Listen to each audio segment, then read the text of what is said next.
Welcome everyone for another exciting Sunday episode. Today we have a special guest, and it's really amazing because not only do we have Brad Olsen, we have Laura Eisenhower as well, and we're going to be on over different segments of Antarctica. We've, already been filming Antarctica the last couple of times, so this is our like in stages, part 1, 2, 3, and 4. And I'm just so glad to give you these updated information, and I'm so thankful to have Brad and Laura on our team to get this information out, which I think you guys are, it's kind of pertinent for everything that's actually going on right now. And we got to talk about the history, and the history is really important, not so we don't repeat history in a weird way, but we need to learn from history what's really going on. If you like this kind of stuff, you guys can register at emerysmith.co and get on our mailing subscriber list. It's really amazing. And also our YouTube channel, Cosmic Television Network. It's amazing. All that stuff's free. It's out there. Check it out. Anything that we mentioned, by the way, as far as healing modalities, we are not here to treat any disease or cancers or anything like that. I have to make a disclaimer before every episode. You have to really, get a medical practitioner and follow what they say. As you guys know, I just have to make that disclosure because nothing that we do treats any disease or cancers or anything like that, even though, we talk about stuff sometimes about that. So just a quick disclaimer on that. Check me out. #1 show, Cosmic Disclosure on Gaia TV.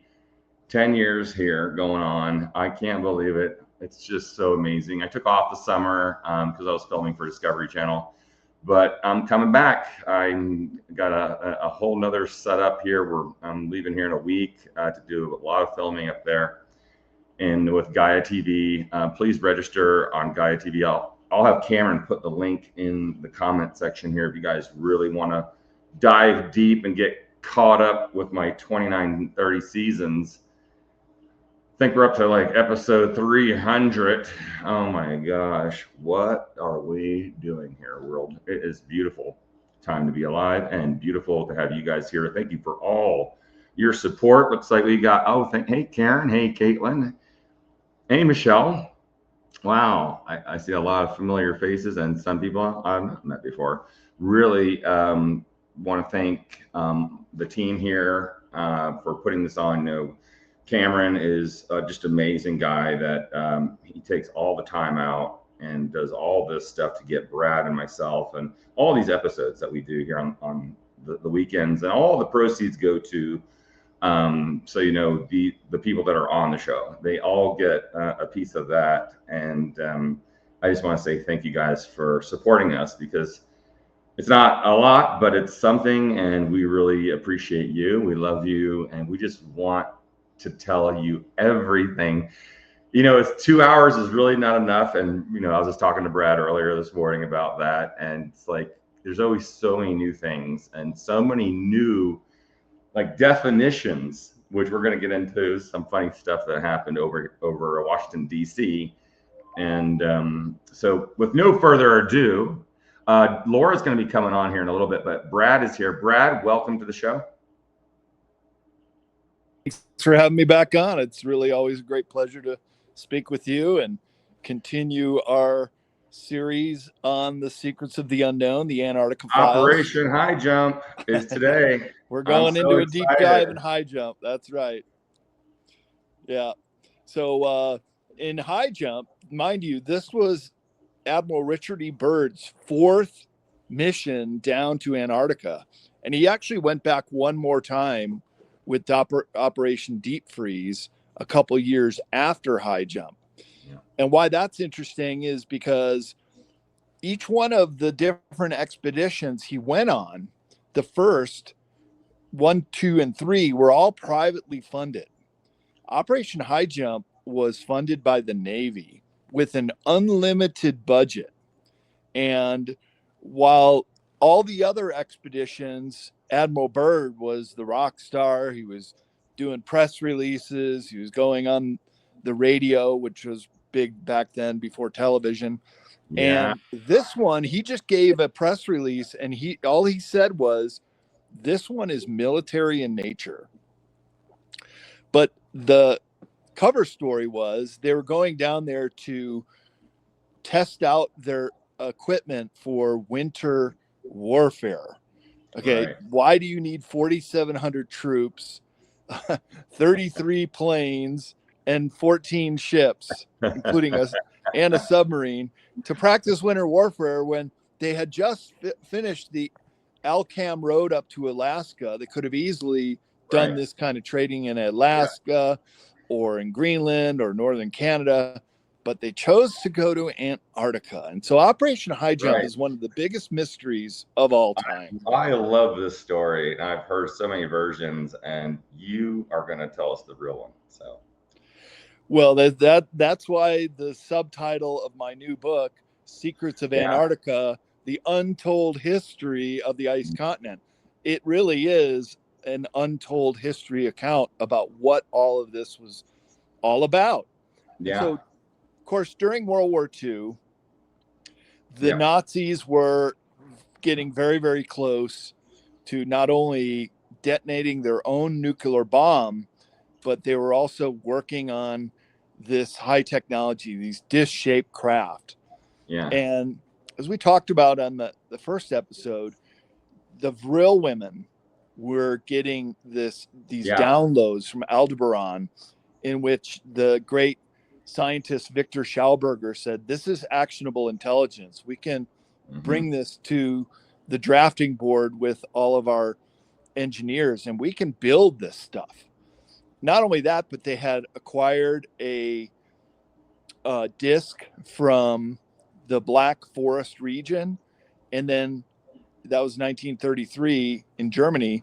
And then Mussolini turned over a nearly intact craft in the late 1930s to the German engineers from the Lombardy region. So the Germans had a jump on all of the Allies by far. Right. Man, they were so advanced. And I know you know a lot about that too, Emery. Yeah, I'm biting my tongue always with you because I just love to hear you talk. It's like you're saying what I would love to say, and you know a lot behind the scenes. So it's like such a pleasure to have you to talk about this. And you did mention the Vril. So for the viewers that don't understand the Vril people that were being the download, could you just give a definition of what the Vril women are?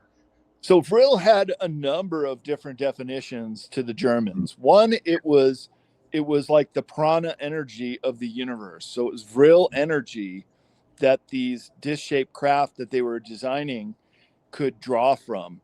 We would know it as free energy and basically pulling from the fabric of the universe and creating a free energy source. But Vril was also the name of their society, and this was these women who had extremely powerful telepathic abilities, and they wore their hair very, very long. And they also, there's Laura. Well, who is this? There's my sister. I have my brother and sister online. Look at that. Hi, Laura. Hey, bros. Nice to see you. It's so good to see you. I miss you. I miss you too. My gosh, it's been so long. I know. My gosh. I mean, Brad gets you all the time, but I get you maybe once every year. So, hopefully we'll see each other more. Yeah, we will for sure. Awesome. So welcome. We're just talking about the Vril women and just doing some definitions. And we're talking about, of course, Operation High Jump is the continuation of what we're talking about. And you got some enlightenment for the Washington D.C. flyover. So I'm going to let Brad keep going and take it over from here. And you know what to do, Laura. You're born natural with this. Well, I'm just basically setting the stage for pre-World War II Germans having an incredible leap with high technology and being able to design these dish-shaped craft.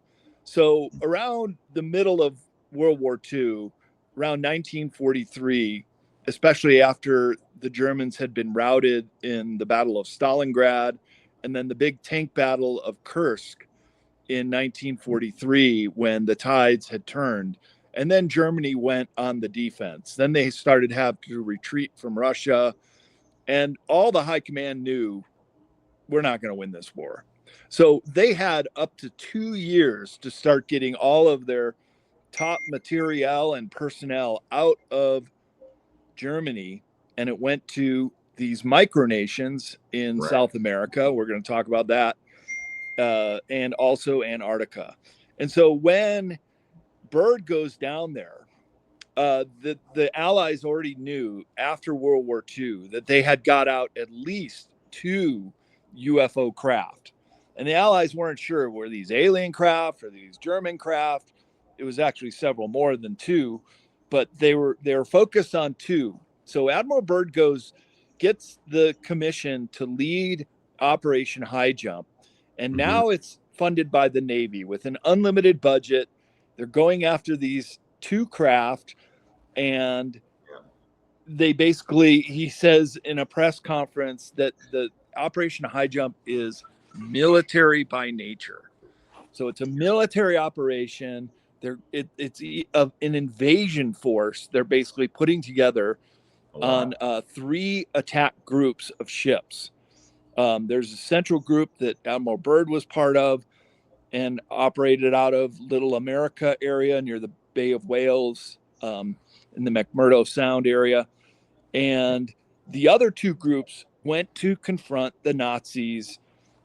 And now, after World War II, they don't like to be called Nazis anymore, by the way. So hey, tell everyone like you to be told me called earlier Antarctic today. Germans. It was hilarious. Or German Antarcticans. But the 2 attack formations called the East and the West came from both sides, and they were moving in on this New Schwabenland area where the British also, through Operation Tamerlane, were spying on them all throughout World War II and knew they were there. And so Byrd's orders were, 1, to retrieve 1 or 2 of these discs, and also to take out any kind of inhabitation or a science city, which they were developing. And as we all know, Operation High Jump, which could have gone up to 8 months, was over in 8 weeks. Something happened that made them turn around and run for their lives and get out of there. And what had happened was, on the cover of my book, the Battle of Antarctica ensued. And this is the untold history of the ice continent. There are many data points suggesting that this is what happened. Most of these data points come from the Russians, who basically, the intel came out after World War II.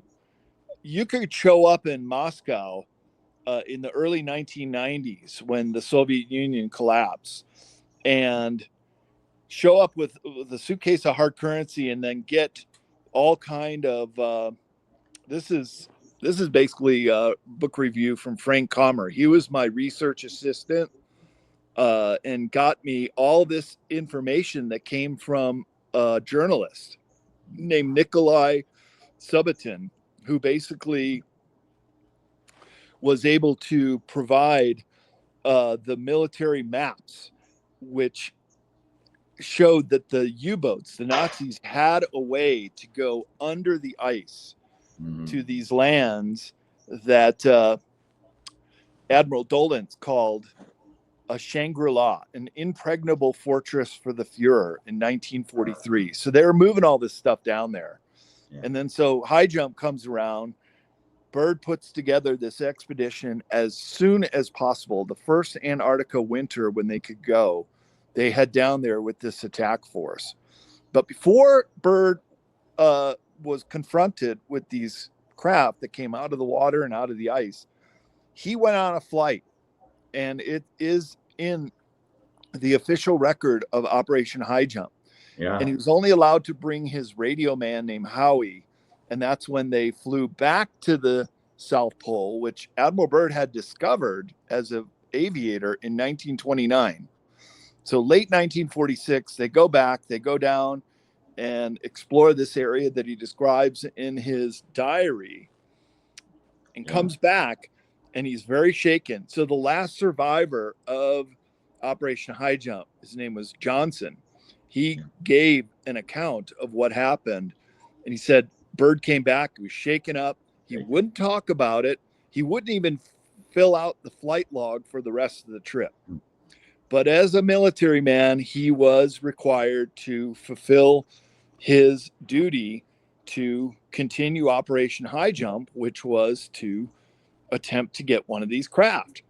And so they got confronted. They had to call off High Jump. And on the way back, he said, we will have to deal with a new enemy that can fly from pole to pole at incredible speeds.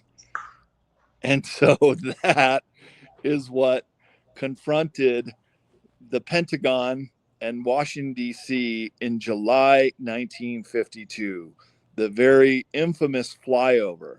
Oh, yes. And so Laura and I did an interview with her whistleblower, which is reprinted in her book, Awakening the Truth Frequency, through CCC Publishing. Yeah, we're gonna post that, Laura. Cameron's gonna put that on the link here so everyone can get your book and also your contact info. Cameron, I know you hear me. He's in the other room. And how can people reach out to you, Laura? What's a good way? CosmicGaia.org, CosmicGaia.org. Yeah, so cccpublishing.com is the best place to get the book. Okay. And yeah, it's been interesting getting to know Dan. Yeah, why don't you tell us?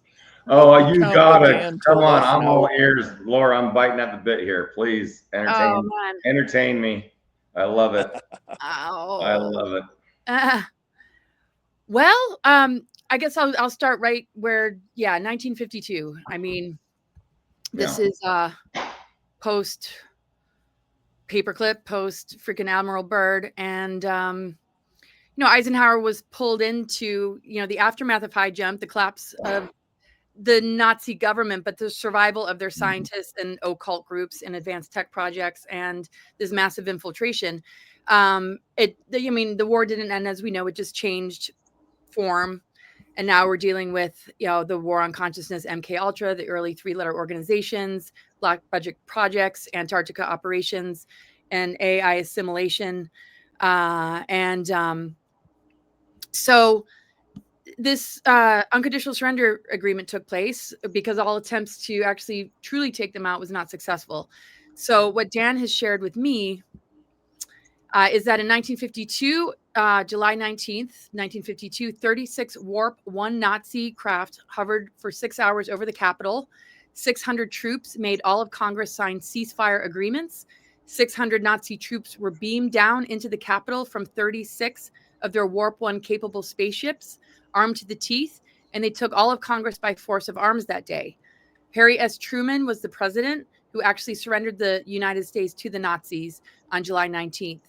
1952. However, he did not do it alone. He was not the only one to sign that unconditional surrender agreement with the Nazis, which morphed into the interplanetary corporate conglomerate. The Nazis insisted that every single member of Congress sign it, which they all did that day, July 19th, 1952. The Nazis also insisted that a number of prominent U.S. businessmen also sign that. So 52, right? That's I didn't know about the conglomerate of the corporations that were involved. So I'm so glad you told me that. So for the listeners, can you elaborate who they might have been at that time or today? And Brad would be really good at helping me with that. I mean, it's the how the corporations and the deep state and the just. Oh yeah, okay. So you're saying just as a whole. Okay, no, you're cool. As a whole, the whole infrastructure of infiltration that is, this multi-level and layered. That goes into secret space programs. So yeah, that's just the name. But I think that you would know it from maybe a different name. I wasn't using that name for a while until I wasn't using it much. I had heard it until I met Dan. So President Eisenhower became president in 1953, and supposedly Val Thor had already started to communicate in 1951, warning about the Greys and the Nordics, because there were Nordics in relationship with the Nazis and the city New Berlin, and and how that relates to breakaway civilizations. And not all Nordics are really here for humanity. I'm glad you say this. Yes. But many are, it's just, it seemed that he was warning. And the first contact from the Nordics that warned about the Greys is kind of a cover story, because the story says that after warning us about the Greys, we went with the Greys and should have disclosed about the Nordics, and that supposedly Eisenhower wanted to, but then this Greada Treaty happened. The thing is, what I've come to understand with the help of Dan Cooper, who, if anybody wants to just know who he is more, he actually honed his talent through 20 years of performing legal research. He claims that this knowledge of the historical events described in the passages that I'm sharing came originally from his 2 Nazi SS commanding officers who commanded him during his 20 and back stint with the Nazis' Dark Fleet. He said that they often bragged about their personal participation in the Battle of the Battle of DC, July 19th, 1952, this unconditional surrender instrument, where the Nazis defeated the United States by force. So he's a physicist. He works with he has personal knowledge of the 5th, 6th, 7th, and 8th fundamental forces of nature. And he's helped me to understand when we reach warp 1, how Tesla's technology was sold to the Nazis, how the abduction scenarios had begun. We had already sold 90% of the population to off-planet beings, and this whole kind of slave trade was beginning to develop. And a fake alien invasion would be the means to which they would be transported later. So this is when this interception kind of took place, of having a countermeasure put in place to offset all of that. Because after we reached warp 1, and that means that the prime directive shifts, we put bases on the moon and Mars. And so this breakaway kind of secret space program, all that kind of began. Yeah. So a lot of false narratives are covering up what really took place, because that's why it's called a shadow government. It wants to stay in the shadow. So it created this narrative to say that Eisenhower signed the treaties, when actually he began to work with Val Thor, who warned about the Nordics and the Greys. Yeah, and for our listeners, Laura, you're so awesome. Tell everyone what Valiant Thor is. So he's a being from Venus, and supposedly he went rogue. So he's not a part of the Federations. Eisenhower actually asked Val Thor, outside of the Federations, who's on our side, who can possibly help us, because the Federations were kind of a mixed bag, not all negative, not all positive, and they've morphed or shifted and changed over the course of time. I'm not very sure about where they're all at, but when you look at the Greys and the Nordics and the Draco Alliance and the Federations in the 30s, it's very different than how people are describing it now. Dan Cooper says they haven't changed at all. They're just changing the name from Light to Federation of Worlds. What do you believe, Laura? I think it's a mixed bag. I mean, I feel that we're here to awaken the true divine template, that there's a lot of advanced technologies that will definitely help us, but there could be a lot of traps, false channeling, imposter, psyop versions of people relating to beings. But I think it just comes down to the individual. I mean, what we're experiencing on the ground level amongst each other is what we're experiencing off planet as well. So if there's divide and conquer coming from certain emissaries or groups, and they're really pushing a narrative and dismissing everybody else if they don't agree, that doesn't sound very sovereign. So I think we have to gauge it in, are we looking for our own personal sovereignty and awakening? And where are we going to be working with technologies that support our development on a soul level, or is it replacing? Is it longevity? Is it conscious? So that's just something to discern, and so I don't paint anything all good, all bad. Val Thor and Eisenhower were able to do well. The same year he was blamed for the Greada Treaty, which to me originated in the 1930s. Hitler, Crowley, Churchill, there's a whole thing there. He ordered an invasion on Dulce underground military base, the Dulce underground military base, in 1954, which is different than the one in 1979 connected to Phil Schneider. So there's a lot of information about that, and that Eisenhower, with the help of Val Thor, appealed to the Guardians so that this outer barrier would be placed around the planet around the same time that a fake alien invasion would happen, so that 90% wouldn't be taken off and sold to off-planet beings. So this is what Dan Cooper's telling me. So actually, it was 1969 with Phil Schneider. So I knew that wasn't correct when I said 1979. You're all over it. Well, anyway, he ordered the first attack on the Greys in this deep underground military base. He wanted to order an invasion of Area 51. So it doesn't sound like somebody who would have signed treaties. And again, if this unconditional surrender agreement is what they're trying to cover up, by drawing our attention to the Greada Treaty. And it was a surrender. It wasn't that they were really siding with them. It's just our military and our technological capacity was not at that level, because like Brad just said, the sort of technologies that Admiral Byrd was shaken about that he saw in Antarctica, how could we possibly be up against that or do anything about that? So before that really began to take hold, and these three-letter organizations and MJ-12 were really had their hands on the alien technology, there was still a little bit of room for Ike to be able to order these invasions. But then that window really started to close. He decided not to do that anymore, because it was just like, so. But this outer barrier, the appealing to the Guardians, who have always been around, we all hold a connection to the Guardians. It's a much more ancient than some agreement with Ike. It was just Val Thor was reminding Eisenhower, there is ascension. There is gonna be a massive awakening.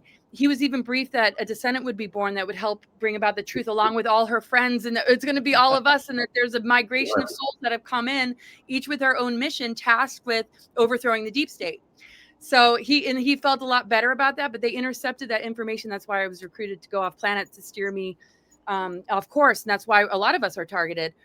But so just to wrap this up, to me, we are in a very important phase of all of this, and Val Thor has about 200 motherships that are on the planet, based all over, spread across the globe. They're all cloaked, and they're more observing. His major contribution and assistance, from what I heard, was more during Eisenhower's time. Now they're just kind of observing, and they might have contact with certain individuals. I don't know about governments, because I heard there are a lot of imposter versions that are not really the real deal of Val Thor. And I think, we just have to be careful with that. And just know this is about our own development. And the more discernment we have, the more connected to our truth. We're going to know, we're going to be able to see through things. So even if they were to try the second round of a fake alien invasion, because the one in 2014 didn't work, there's too many of us that can see through this stuff. And folks like you who would be able to say, wait a second, something's not right there. No, we pulled one card on that. So he was able to set up the White Hats, or help seed them in the Earth Alliance, and so where do you see it going, Laura? Like, I just want a personal questions. Like, where do you see this going then? Like, it's just an unfolding, but at the same time we are seeing things, and there's more. I'll just say the release of Disclosure, of course, is pinnacle, right? It's like so much coming out there. I'm glad you brought up the point that, there are also have discernment, because there's a lot of fake people out there, and there's people that are like my remote viewing team. We have a remote viewing team for our remote viewing team, because we have to protect the remote viewers from other remote viewers that are making you think or see something. So I just want to know, where's this going cosmically on a human level here in 3 dimensions? I just did a presentation about that, and the reversal grid network, just everything from Tiamat exploding to dropping down into this lower harmonic universe, and how there was already a fracture we inherited, like the scar tissue of the Tiamat explosion, and the tones and the frequencies of the tones related to our DNA being in distortion, and how that weaponized the Zodiac. So we've been living in inversions that are part of the programming and social engineering agendas to keep us in the shadow side, and the lesser versions of ourself that is in amnesia, is relatively dumbed down, and is in this dependency bond with the outer system that has been very vampiric, or running a lot of dark agendas through the intelligence of very well-intentioned people that are starting to wake up. So that's all collapsing, because the 13th tone, the 13th sign, has come in as the remedial flame. And the 13 families, mothers of darkness, and the whole architecture of the Illuminati was to keep feeding the reversal grids that were leveraging the fracture and the trauma of things that came before, to keep feeding it trauma, so that the nervous system of the planet would stay in a state of trauma, so that we'd pick up on that. And then with the psyops and trigger events, we'd stay in a place of fight or flight every time there's a psyops or false flag that corresponds with the very important planetary alignment that is a growth period that we would be moving through as a humanity very organically if we didn't have all this interference. So every time a person is willingly going through some of these experiences, and collapses that connection with the psyop or the programming or the social engineering, they begin to collapse the control grid. And they and the success of that is that we're seeing cults being dismantled. We're seeing survivors tell their stories. We're seeing whistleblowers more coming out, and people are making this very widespread. It's all over YouTube. You know, they can censor all they want, but now on YouTube, there's survivor stories everywhere. So now that whole infrastructure of reversal energy, vampirism, and the satanic networks, now that's all being exposed and collapsing, the organic timeline that we generate through our being as the choices we make and what we're aligned with to be on, you know, a trajectory that nothing can destroy. There's more light there. There's more awareness of that. And so it makes it really, really hard for any of their attempts to hook us in to be successful. Just like 9/11, the architects and engineers were like, no, that's not possible. Every time something happens, you know, there's shows like this that are like, that's an anomaly. This doesn't make sense. Anytime there's maybe a channeling or we notice more division in the community, well, maybe we should have discernment about that and who the source of that communication is, and not with division, not with judgment or hatred, but we have to just all help one another in sorting this out. So we've come a long way, and this 13 flame and tone is a remedial flame. So it returns humanity to source. It's based in the fact that this is an ascension planet. The Sophionic energy morphed into the physical planet.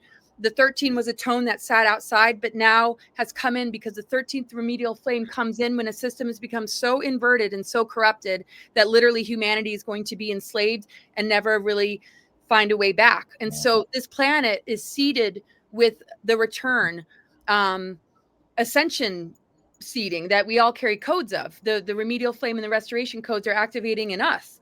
So enough of us have done this or have remembered or are striving for it, for a lot of other humans that would rather not look at it to eventually get there.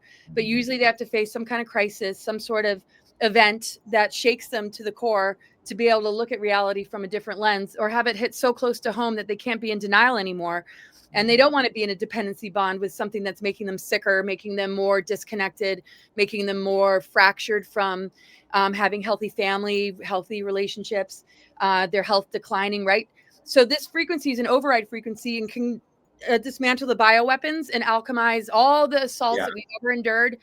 And the alchemical laws of creation have returned. Those were put in reversal spins, the dodecahedron platonic solid. So the inverted pentagram and all that symbolism and the veil of the demiurge kept us from really being able to connect to it. All that's lifting. So we can see the theater, we can see the games being played. And it's just sort of like, I look at it like an ex-partner that's still trying to call you up and engage you in their bullshit. And you're like, no, hanging up. And what are we really here to experience is a much more authentic relationship with creation, with divine source, with all the events and adversities and sicknesses that happen in our lives in a way that is more coherent and willing to get closer to ourselves in the face of it instead of keep giving that power away. Because any symptom, any adversity is a sign of something wanting to emerge that has been dormant. It's not a misfortune. It's not a death sentence. And the medical industry and all the social engineering programs have caught us to fear these initiations and these things that are happening in our bodies to then take it down a trajectory where they own it and make money from it. And I think people are seeing miracle healing happening, acceleration of healing. Doctors' jaws are to the ground. And the well-intentioned ones are saying, you know what? I want to be more holistic. I want to understand this more deeply because it's challenging what I thought or what I learned. It doesn't make them stupid. It just means your skill set is incredible, but just open your mind a little bit more. It's like religious people. That's great. Open your mind a little bit more. Get out of like the mother doesn't belong in the scenario. Yeah, no, my wife and I deal with this on a daily basis. You know, she's a registered nurse for over 35 years, and me being a clinical practitioner, I work under the license of an MD. But the thing is to get them to understand, hey, what you're doing is not working. Try something else, have a new broader spectrum. And here is some data, like we do these frequency healing scans, and you can check it out on emerysmith.co. It's an amazing. The scan is, you know, nonlinear, and it's great because it's we use different types of energies to locate the frequency of the body with scalar infotopmetry. And scalar infotopmetry is one of these things where it's great, and it also can be used as a weapon. So it's very a very sensitive subject out there, but at the same time, we already know healing tones, and we know light is, another healing factor. And a lot of the systems that we incorporate utilize all that is. But getting we're trained medically, and we're going against everything we were trained to open our minds and say, hey, no more, pharmaceuticals, no more of this. Let's, of course, there's definitely a need for certain things for life-saving events, but me being a medic in the Air Force, of course, we're gonna utilize certain things to save our lives. But there's also a misuse and abuse of of surgeries, of medications and stuff that really doesn't need to happen. But the greatness about it is, I agree with you. I do believe that the world is opening up to new and greater things, and I think that's leading into a lot of this miraculous healing too. We use light and frequency. Frequency is light, sound before form, and we can we can treat patients this way and see visible three-dimensional results. And they're like, how did that happen? Like, one day you have a tumor, the next day you don't. Well, what's going on here? And I think it has a lot to do with the acceleration of consciousness of the planet first, and then humans. Totally. I mean, you're correcting the tones and the frequencies. You're like tuning it up to for the rest of the being to kind of catch up with it and assimilate out of whatever inversion or whatever suppression of maybe a creative gift or a hidden trauma that was never brought to the surface. That's why sound and frequency is everything, to offset all the frequency distortions, because that's the way they've kept it alive, is by these imprints. So it's so amazing that you're doing that, and that's where it's at. Yeah, absolutely. Back to Operation High Jump, Brad.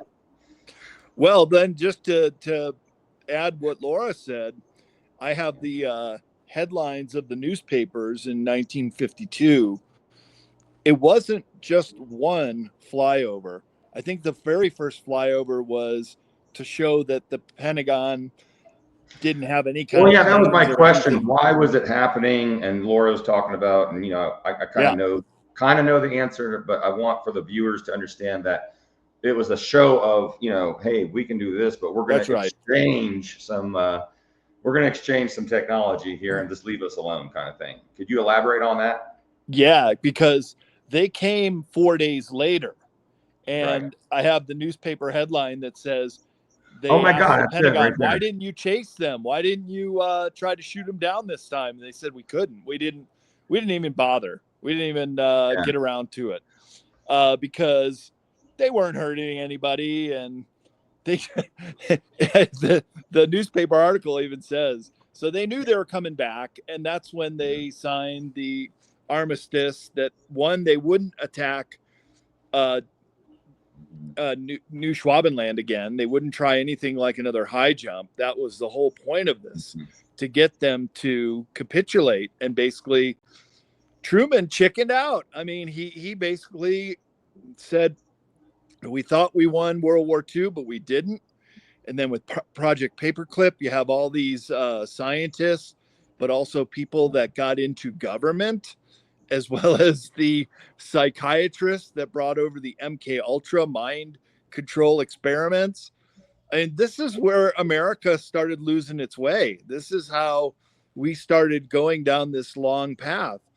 And as I say on the back cover of my new book, all roads lead to Antarctica. Actually, no roads lead to Antarctica, but in this way, you kind of see how the tides had turned. And this Fourth Reich started after World War II. Keep in mind, the Third Reich as a political party and the SS never surrendered. They just went underground. And then even though they lost their fighting forces in Germany and Europe, they still had all the riches from Europe. During World War II, when the Nazis occupied France and Belgium and Holland, these are all very wealthy countries. They had gotten most of their gold and treasure and even priceless artifacts, including the Spear of Destiny. And I write about this in the new book. because anybody that held the Spear of Destiny would become unstoppable in war. And the Spear of Destiny is basically the spear of Longinus, who pierced the Roman soldier who pierced Jesus on the cross. And this was an absolute fascination with Hitler and all the trips that they were going on, including to Tibet, where Ernst Schaefer came back. He was portrayed in the movie 7 Years in Tibet by Brad Pitt, although they didn't talk about them trying to find the underworld civilization, but it ties into Antarctica, because as soon as they came back from Tibet, the Germans could not waste any time to get down to Antarctica in 1938, 1939. That's when it all started, and that's when they started to build their science city. Now, Kerry Cassidy's just come out with a new book with Captain Mark Richards. This is his book on Operation High Jump. And there aren't many images. Sometimes there are. But I basically highlighted the whole thing, or parts that I quoted and excerpted in my book. And basically, he's saying that Operation High Jump was a major failure for the U.S. Army, because they did not succeed in either acquiring those 2 discs they knew that had escaped Europe at the end of the war, or destroyed the science city. So just think about that. The Germans moved all their operation to not only Antarctica, but also these micronations in South America. We're going to talk about that too. Through my conversation with John Lear, who you've interviewed many times, Emery, very good friend. He told me about how, these micronations were popping up after World War II. But a good example is the Vatican City in the city of Rome, in the country of Italy. But the Vatican is its own government, its own established political group. That, there's a whole bunch of Leo Lion-Zagami talks about all the pedophile priests, and they know that they're importing these young boys to these parties in the Vatican and stuff. And the Roman police can do nothing about it, because these micronations take on a life of their own. And that's essentially what they did in Antarctica. They created the science city that the Allies could not destroy, right? And set up these other micronations in South America, some of which I got pretty close to. They're private, of course, but the Germans bought up these huge amounts of property at the end of World War II. They came with all this money that they had looted from Europe, and they bought these huge tracts of land in Chile and Argentina and Brazil. And John Lear was telling me about how they did art too. They brought, because they pillaged the Vatican and have all these amazing pieces of art, and the dragon stone, the emerald stones, and the red, which I got to hold in my hand. I never showed you this. I'm going to show it to you. And a picture of Jesus Christ with blue eyes, original Da Vinci, which was very interesting, which I have in my archives here, which I'll definitely send both of you guys so you guys can look at it. I'd never exposed that until just now. So I'll let you guys look at this. It's amazing, especially the Sorcerer's Stone and the Dragon Stone. The Bloodstone has a lot of, there's a reason they call it the red, it's a 100 carat, ruby, and it's got a lot of blood on it, if you know what I mean. And even the Getty wasn't, the Getty wanted to, the family, the Spanish family that left Spain to hide in South America from the Germans, and then they moved to Germany. Yeah. So it was really the royalty was there. It was amazing the amount of money they were spending down there, and like you said, buying up all this land, and they had so much gold, in those submarines and stuff, and who knows where that's at now, right, Brad? Well, they've invested it very well, and the money man Martin Bormann, who is actually tried in abscission in the Nuremberg trials, He wasn't there, but he was found guilty and sentenced to death. They never caught him. And he keeps popping up all over South America in the 1950s and is basically a billionaire. And he seeded all these companies. So they start all these shell companies as well.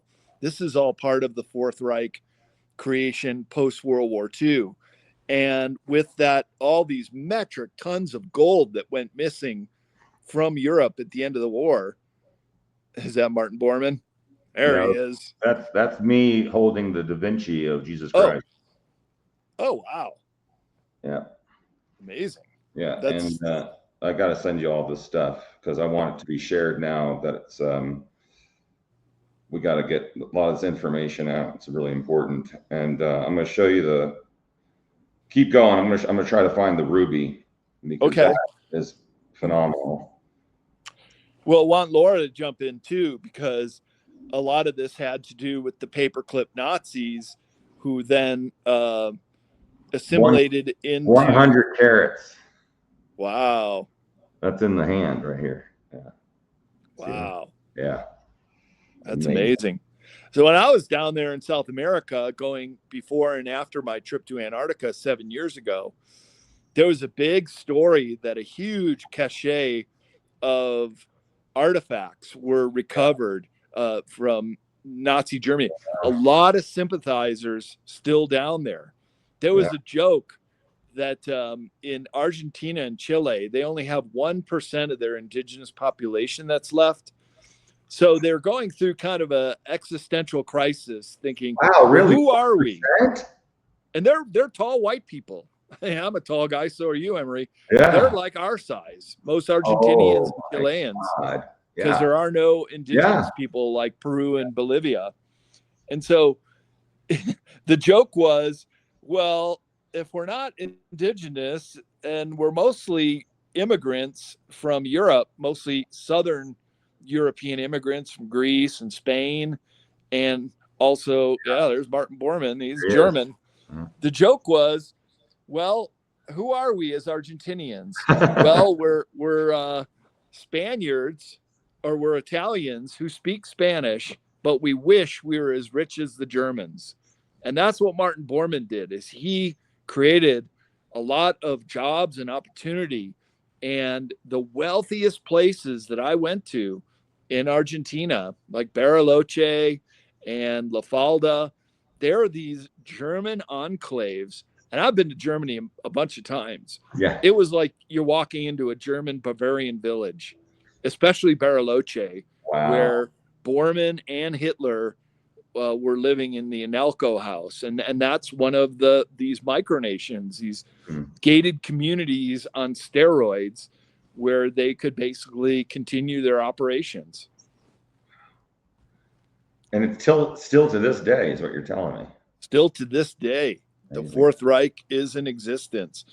And because Eisenhower got this crap deal from Truman, not only did they capitulate to the Antarctica Germans, but also you have this infestation of all these paperclip Nazis into our government, into our political system, into our corporations. And in Joseph Farrell's books, he did a book called Nazi International, and I read that and excerpted it in my book. He talked about how they were given diplomatic immunity. So these paperclip Nazis could go down to South America and presumably also Antarctica, but they could carry their briefcases and not be searched when they would cross over international borders. They didn't have to go through customs the way that we did. And so Joseph Farrell was saying this is how they were also passing on information among their network. Wow. So this is like the untold history that Eisenhower, he just got this raw deal. And like Laura said, this is the cabal. This is this group of people that run the government. Now we see it so plain as day. But Eisenhower, he was trying to get into Area 51, and they said, nope, we're not letting you do it. He said, I'm going to rally the First Army out of Colorado and invade it if you don't let me in. So he was up against the wall with these people too. And he never got to go, right? I'm not sure. Do you know, Laura? I don't know. I'm asking you guys. I don't know. I just heard he was gonna try to invade. Did he ever get access to Dulce and Area 51? I mean, well, he did order an invasion. They lost their battle 30-1 for the Dulce 1954, and so there are a lot of lives that were lost. Area 51.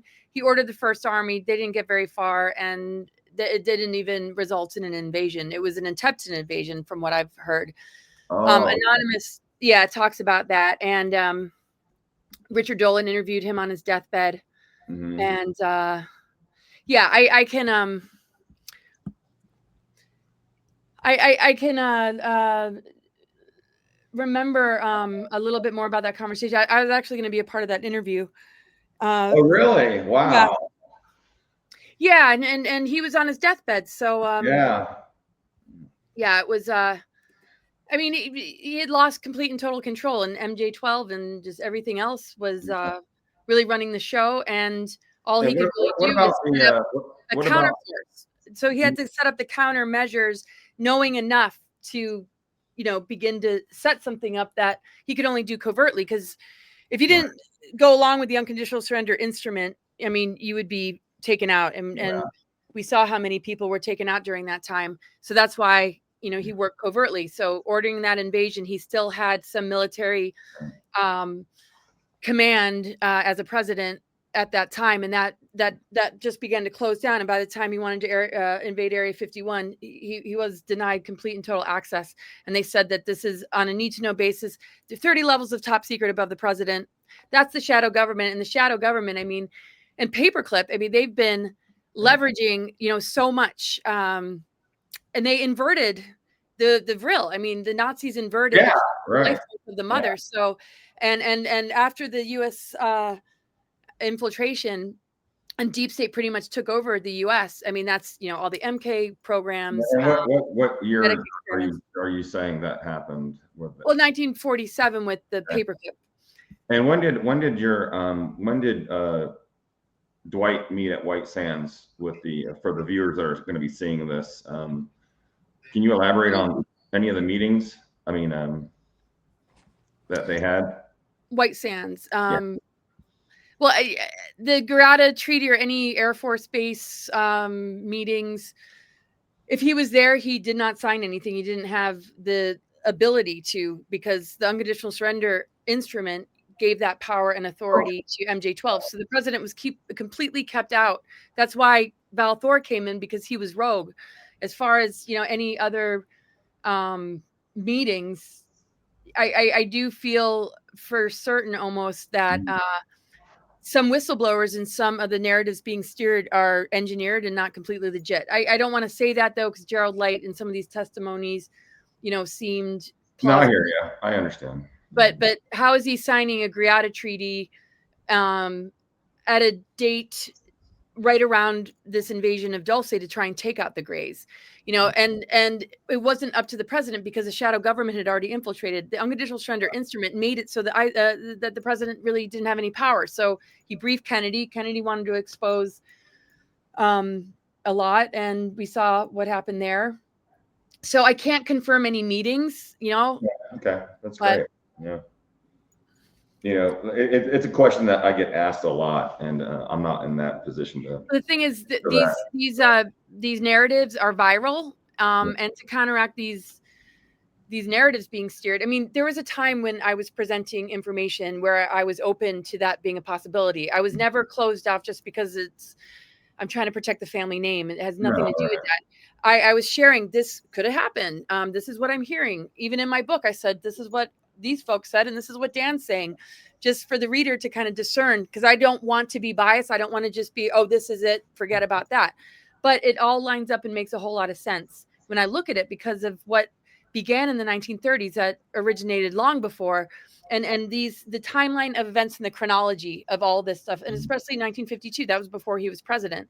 And that unconditional surrender instrument is a pretty big deal as far as what it allowed for deep state unelected officials versus a president who really lost his capacity. And so fortunately, Val Thor helped him to set up Ike's Force, the USMC Special Section, and it helped with some of the Project Moonshadow secret soldiers and giving them a better direction to because you know, we're up against some really incredible technology. So Randy Kramer talks about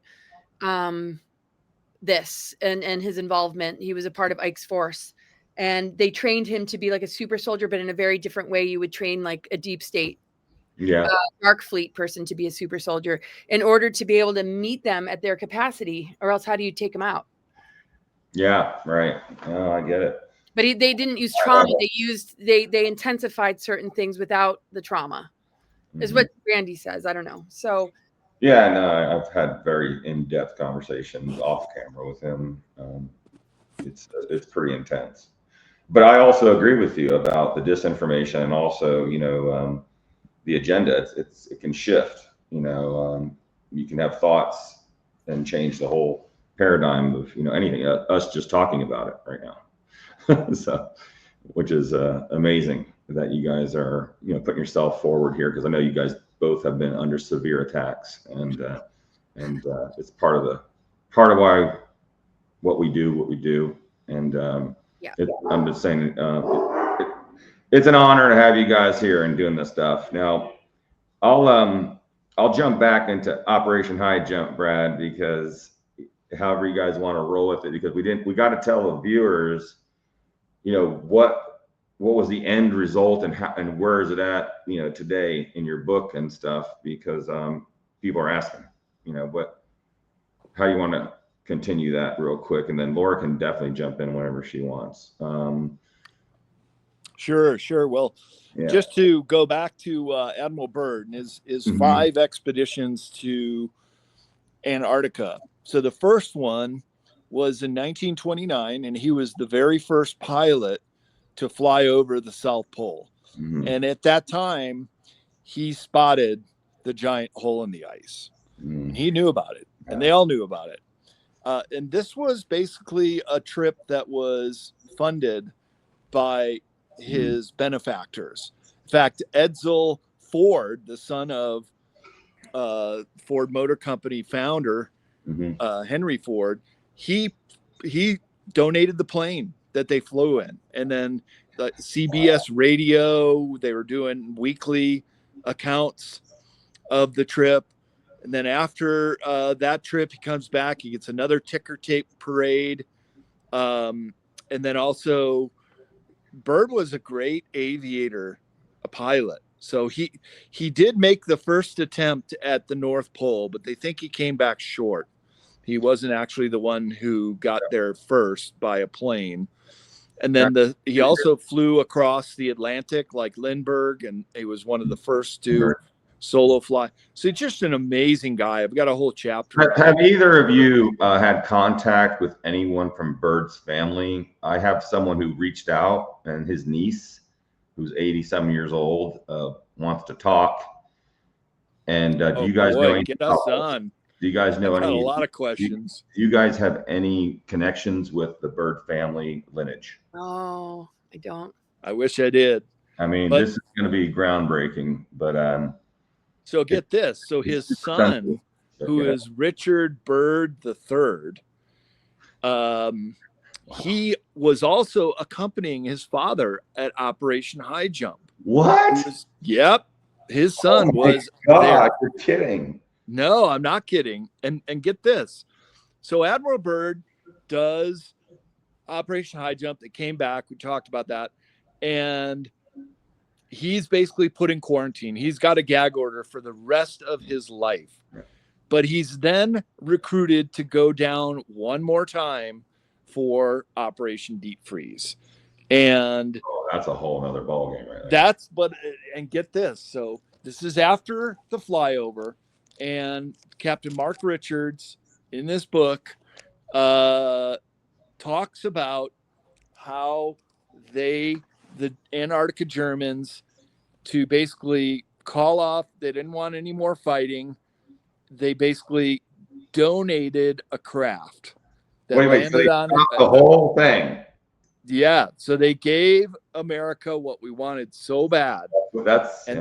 And that is one of their backward engineered crafts. So they did it without a shot being fired. That's what Operation Deep Freeze was all about.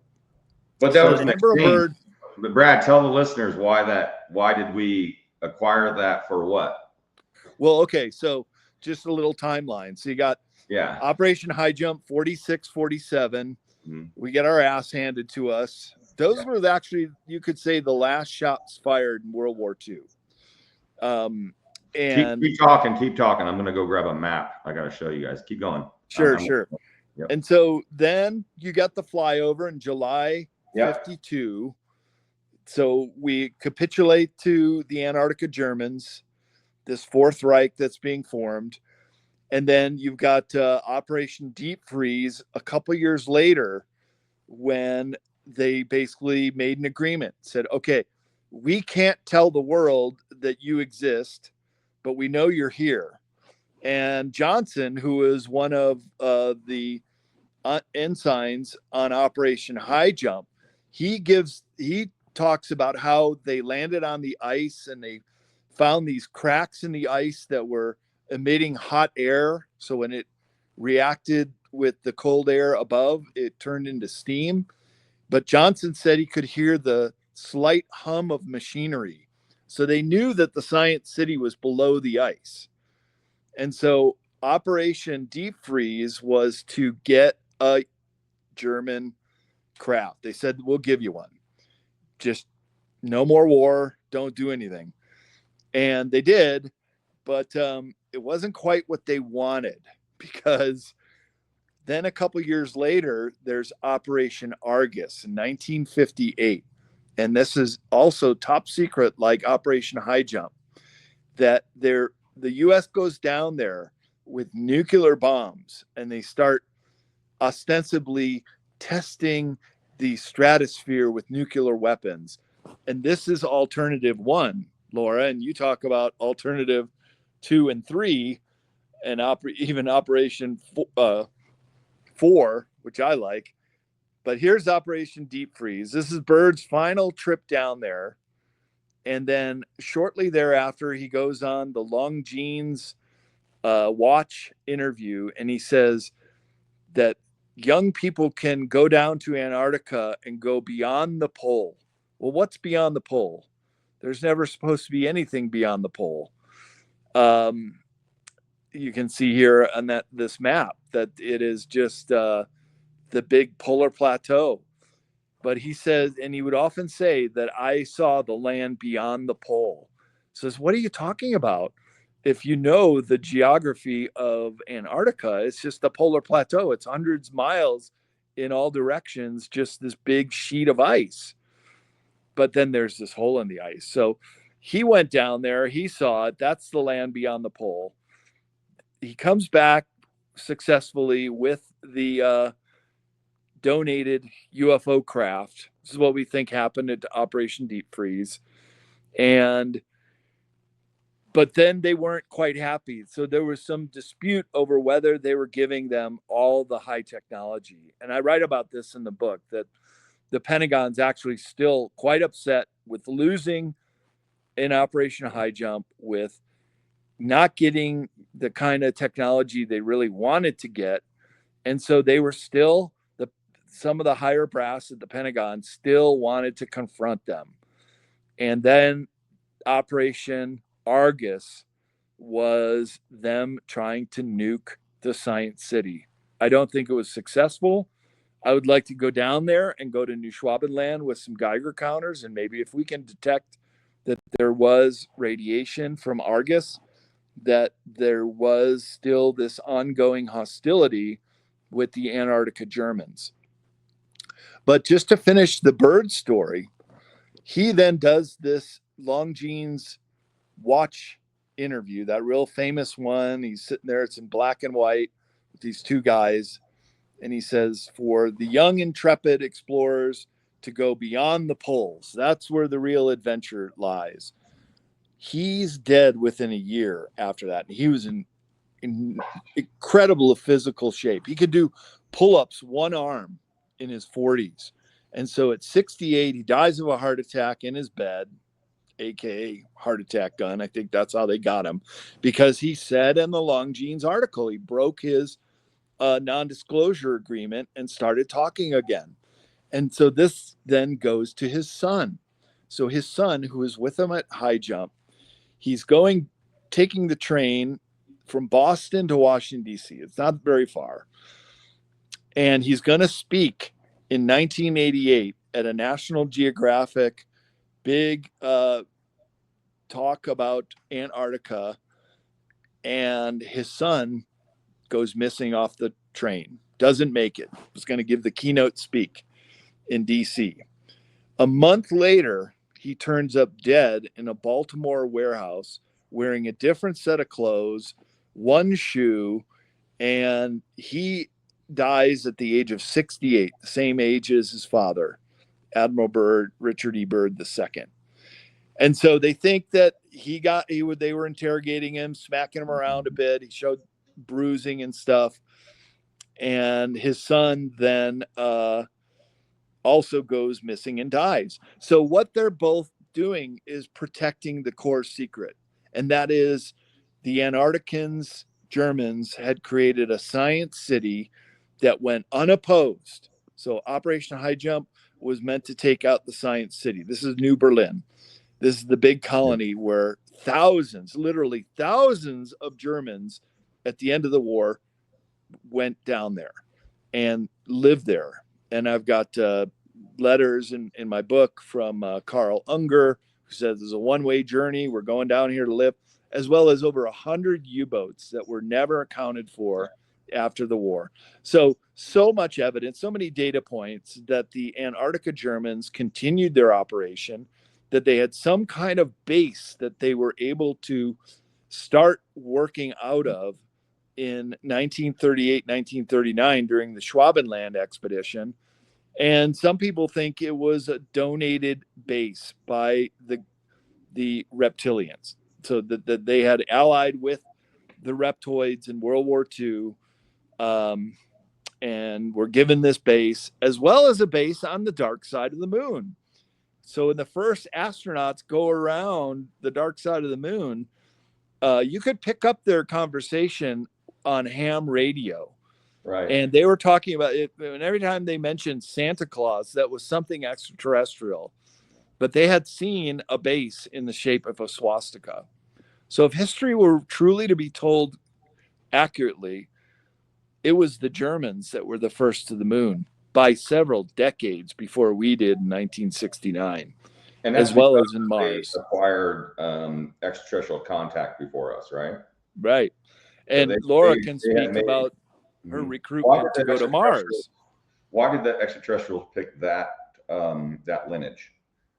Because I'm going to get a little weird here with the Anunnaki and all the ETs out there and the Dracos, and because this is not something we talk about, but I want to talk about it. Well, the dark side of the moon, of course, never faces the Earth, so it's the best place to hide or put a secret base, because it'll never be seen by any telescope. You can only see it when you come around the moon. Mm-hmm. And from the dark side, it does get illuminated by the sun. It's not dark from being out of the light, right? But only dark because we can never see it. The one side of the moon always faces the Earth.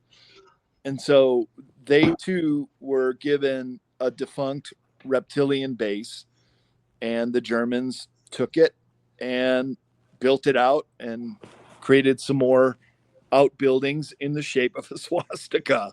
So, and it's still there. For the listeners, you said reptilian base. So let's elaborate and let's talk about, and Laura jump in. This whole reptilian Draco motive is still today working. And, is there anything you guys want to update the listeners out there? Because how are we going to explain the swastika on the other side of the base? And that why did that reptilian race pick the lineage of Germans to be the forefront for this? And is it because they crash landed and reverse engineered some stuff? Because there's the thing we don't talk about, guys, is the negotiations between extraterrestrials and the German lineage. And how that unfolded into even more, including Eisenhower's, events and stuff. So, it all kind of circles back to that. I think this is the biggest untold history in exopolitics and the history in our modern age is some of these treaties, like the Greada Treaty, like the ones the Germans made, because their real women were telepathic and they were speaking to other extraterrestrial races. Now, I do think that Aldebarans were benevolent ETs when they gave them the early technology that the Vril women had used. But Adolf Hitler himself, as well as many of the top brass in the Third Reich, they were part of the Thule Society, Thule. You could also pronounce it Thule, but I pronounce it Thule. And they were they went to the dark side. And I think they were the ones who communicated first with the reptilians. And just like our U.S. government, they were just, give us your technology. We'll do anything. Just give us that high technology. And they basically got what they wished for. But they made that pact with the devil. And they even said that we plan to take over the world after World War II. We're part of World War II. That didn't work out. But they basically said, we get the world, but Germany gets 25% of the world. So they were going to co-rule planet Earth together. But things didn't go their way during World War II. They got the Spear of Destiny out to Antarctica, and they've been ruling ever since. So that was my next question for you and Laura was, where are we at today with the Draco reptilians and who's really in control? I'm setting it up for you guys, but you know what I'm getting at here is people want to know, are they, number one, still in control? I mean, they're the ones who set up the gold and the money and all that stuff, the banking systems and all that. But as of today, where does that, lead us? Because, in law of one, there's no good or bad, there's no evil or this, but at the same time, we're dealing with it every day consciously as beautiful conscious beings. And I need to end this on a great note for the viewers. And because it's really diabolical of, how that unfolded, the history behind this, but at the same time, where are we at today, guys? I'll start with you, Laura. Well, I mean, if the outer barrier really was put around the planet in 2014, which I really feel it was, because it makes sense with all the unfolding events that have taken place, what it has done is it's kept beings from leaving, any that are in alliance, any that are hybrids, any that are, working with them from being able to just flee, and it's keeping any more from actually coming in or any further invasions. As far as what technology they have to simulate that's a whole nother thing, which would be debunked by. And who's in control of that, Laura? Of what? The technology? The leaving and coming through the. Well, this outer barrier that. John Lear, before he died, I had a great conversation with him about this. So tell me, who is that? What? The Guardians. So the Sphere Being Alliance. And so I've heard it from more than one source. When I first heard it, I was questioning the source. But then when Dan told me, and I'm looking at the, guardian souls, the grid workers, pretty much all of us that are consciously aware of, doing some kind of mission work and exposing truth. I mean, it's all different facets of, this whole process happening in so many different individuals. And so that's a part of this exposure, going on. So an outer barrier is like a protective field. This was always an ascension planet. It was always going to move into ascension energies, but because it's so targeted and so vulnerable, just like a traumatized person's vulnerable to all sorts of things. And Eisenhower appealed to the Guardians. The Guardians were still going to come. I mean, there was always going to be an ascension window. There are already Guardian souls that were coming in with the Covenant of Palladorian, the Emerald Order, to help Taran souls after Tiamat exploded and the system crashed into Harmonic Universe 1 that formed this Earth. There was always some kind of guiding force that would help embody or act as a conduit for these forces to come and do the repair work. And so when we look at like the Essenes, when we look at the Christ Templars, when we look at the Cathars and all the different history of major holocausts and genocides and the Lemurian Holocaust and all these advanced civilizations constantly falling and not stand.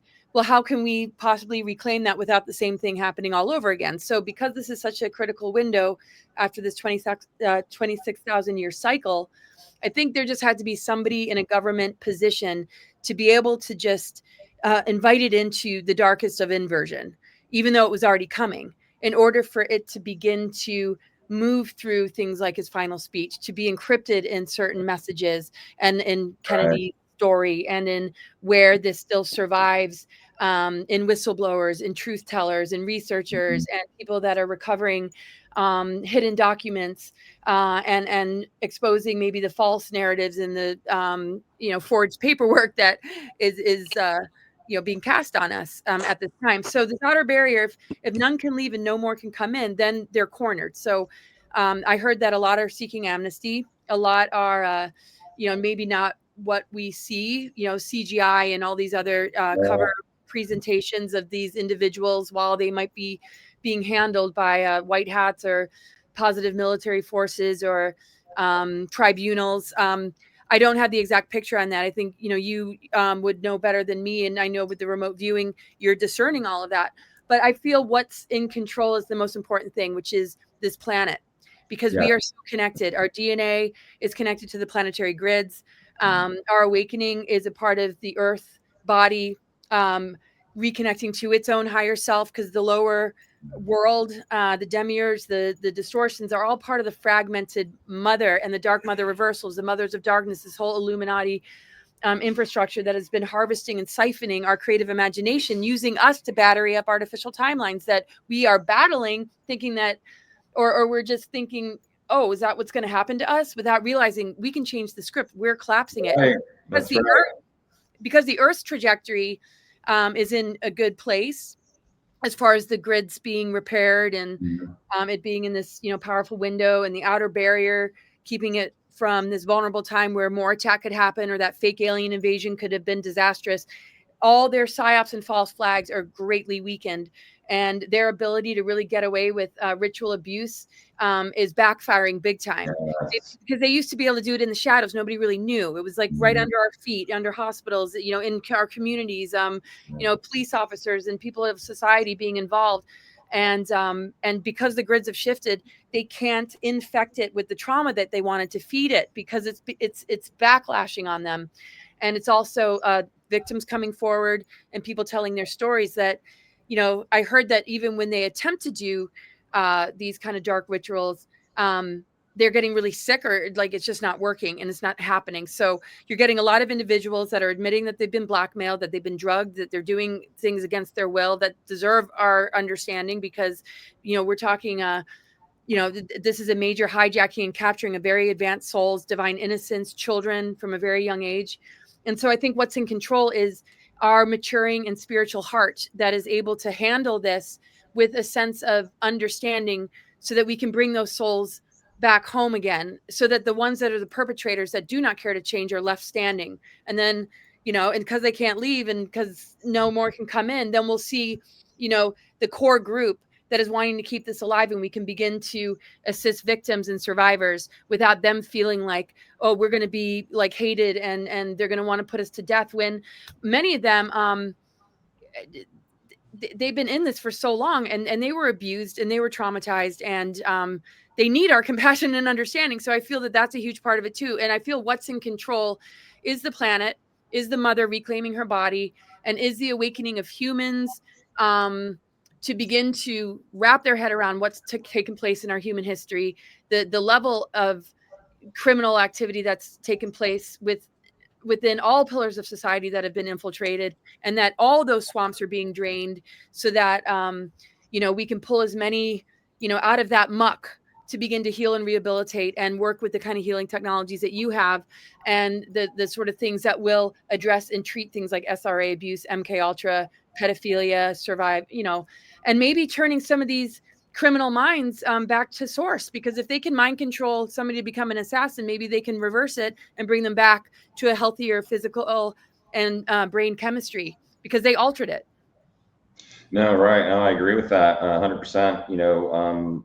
The whole mind thing, one of my team members just passed away. He was a colonel, and he's been mind swiped, 100 times over.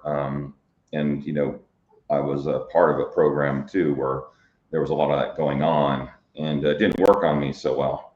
But it's not for everyone, I'll just say. But at the same time, you can reverse that, like you said, and that negative could be the positive. And I think I see that a lot now with military members and other people of special projects that have psionically been, programmed and to believe or see something that it's so hard, being a light being in the third dimensional realm, because we see through all that bullshit. At the same time, we're trying to heal the planet. But when you say the planet actually kind of governs, if she's not happy, then she'll just cast us away like all those other civilizations, or no? I think eventually those that remain that are in opposition to this ascension are just going to expire, or they might branch off into some phantom Earth just a tech built world that just survives on that. But they really require siphoning and harvesting for those technologies to be batteried up. So if enough people are awakening, they're not going to have a whole lot to go with. I mean, I think there's still bifurcation to a certain degree, but I don't think it's linear. I think it's just more energetic frequency, and there's a bridge between the two splits, because it's not just like we're going to fully let it go. But the thing is, geoengineering and EMFs, all the different sorts of technology distortions that have impacted nature, chemtrails, geoengineering, HARP, 5G, and everything like that, it's collapsing as we override this. The awakening frequencies are so much greater because these technologies are trying to put us in a low frequency. That's their objective. So whatever we've inhaled, the nanoparticles, whatever in the jabs or this or that, it's the mind control that's the worst weapon, because the minute you break that, you begin to de-weaponize the bioweapon. So, and like you said, it's about frequency. And so you working with frequency, it literally is tuning, the physical or the nervous system to be able to integrate a higher tone, which begins to break down the distorted tone that the antenna connects into the 5G, and how people aren't thinking for themselves and their thoughts aren't their own. And I see, that is all, collapsing. But those that are holding on to it for dear life, I think they're just going to get sicker. They're going to take themselves out. They're not going to be able to withstand the vibrational shifts that are happening. I think, the mother energy is volcanic, does have earthquakes, does have floods, is always working to rebalance her energies. But very often it doesn't have anything to do with wiping out a whole population. That's usually part of like them using technology and all sorts of means to direct it into certain areas. And I yes, there's like the Sodom and Gomorrah, but then wasn't Enki and Enlil like more like involved in deciding who was in charge? I mean, I think the mother is all about the divine law, cosmic and natural law, unconditional love, forgiveness, and she just wants her children to come home. But I think, at a certain point, like, you're not going to be able to be in a high frequency planet if you're still holding so much attachment to the dark. And then I think, that soul has its life review, is given a chance, and might come in to repeat a pattern, maybe at a different phase in the timeline, to have another chance to come home. Because I don't think any soul is ever going to be left behind when it comes to the true mother and father of creation. Beautiful. Well put. What do you think, Brad? Well, that's where we're going, and it's a beautiful end game. But we've dealt with these regressive ETs, as well as their being allied with the regressive humans. Yeah, do you see that repeating? Do you see the history? I mean, you're such an expert at the history with Antarctica and stuff. Do you see that repeating? And are we moving beyond that? Well, I agree with Laura. We are moving beyond that, and we will enter this golden age. But we've had to deal with this this cabal, and well, as the Russian researcher Terzinsky says, he called them the Illuminazis, and they were basically the culmination of the banker cabal, the Illuminati, and then the Vril and the Thule Society, these secret societies that came out of Germany when they turned to the dark side. And their objective was nothing short of world control. And we're seeing that fall apart in so many different ways. And just like the MK Ultra, these mind control programs, they're not working as they used to. But they do still have the high technology. They still do have the 5G and the HARP, and they're spraying us with chemtrails. Yeah. They're able to, infiltrate our mind in certain different ways. So just I see you want to jump in, Laura. Oh, wait, but take your time with your thought. Yeah, well, just that we're countering their use of these technologies because we are part of the Great Awakening, and we're starting to be able to resist all of these attempts to mind control us. The reason I showed that nano emerald green, which I did send you, Brad. Oh yeah. It does, cellularly block the frequencies of 5, 6, 7G and electromagnetic fields. Wow. And I'll send you some, Laura. It's amazing. Text me your address. And thank you. Wow. So I see the development scientifically, since I'm into regenerative medicine. You can look up my hundreds of patents. It's about getting the cells in the body up to the right voltage to achieve homeostasis, because the body actually is super strong. It wants to be at homeostasis, but because of what, like Laura said, the chemtrails, and because of the nanoparticles that we're breathing in every moment, it's funny. I'm here in Las Vegas, where the most amount of nuclear weapons were exploded under the ground, and those radioactive isotopes, to this day, even from Hiroshima, are still here. Deuterium levels are through the roof everywhere. And that is the reason that we age, because of the radioactiveness of what we've exposed ourselves to. And there's still clandestine, testing of other, nuclear, waste and stuff.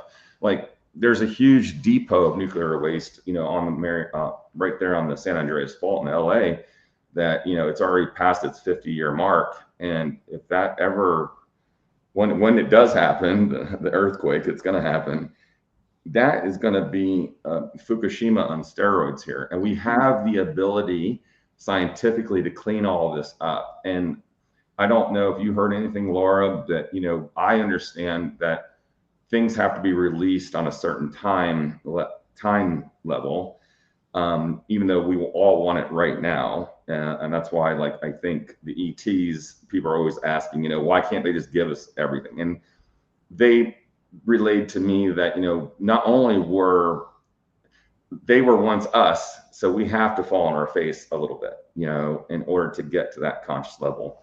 What do you think? Yeah, definitely. Nobody can, do the inner work and soul work for us. We have to just find our way back from the inside out. And they can, act as reminders. I mean, if they give it to us too soon, I mean, look what happened when it was all weapenized, when Tesla's technology was the real force, the plasma light of the freaking mother energy. I mean, it's just sort of like, it's based on the necessity of what we feel in our soul to find our way back. And on that journey of falling on our face, we develop better humility, more compassion, more soul-centeredness, instead of that sort of hoarding mentality that comes with negative ego or false light programs that people haven't broken yet. And they're just not responsible to have their hands on these technologies. And I'm not into that whole, hold back disclosure because humans aren't ready. Yeah, we should know everything, but then begin the process of, how can we begin to interface with it then? Well, we have to walk our way to a place of initiation where, it makes sense and it's healthy. And who oversees that? Well, I would think our higher self would. I'd also think that, better leaders and individuals that have their hands on it, and the way we use AI would be better managed, because all the people that have misused technology are no longer in charge, that might be wanting to either give us disclosure, in a way that they're still in control, where it's still a potential, compromise or enslavement agenda. But yeah, if the positive ETs gave it to us too soon, that's why we're not going back to tar or higher Earth energies too soon, and we're not just being lifted out of here, because we would end up corrupting the higher worlds again and causing probably some sort of split or crash, because we carry that unresolved trauma.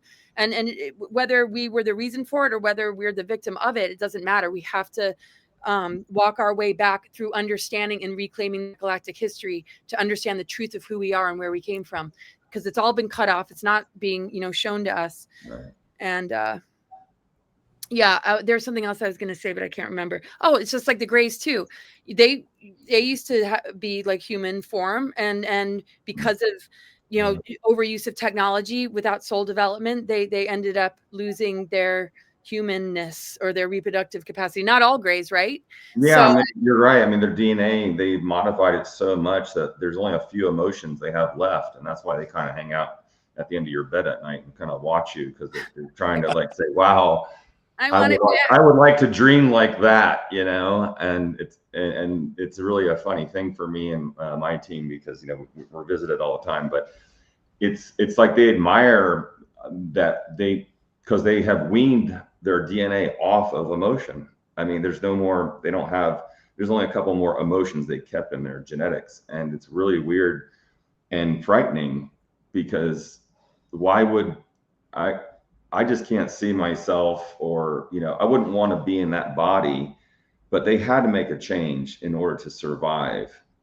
And I think, we're going into transhumanism too, where if we want to stay forever and ever and ever in the physical 3D, then there's going to be modifications of DNA and things like osseointegration, the formation of titanium into tissue with circuits. And I'm seeing this more and more with Elon's brain implants. And, I know a couple of the people that classified in Hawaii that have these implants, and they have full access not only to the internet and AI, which is really dangerous.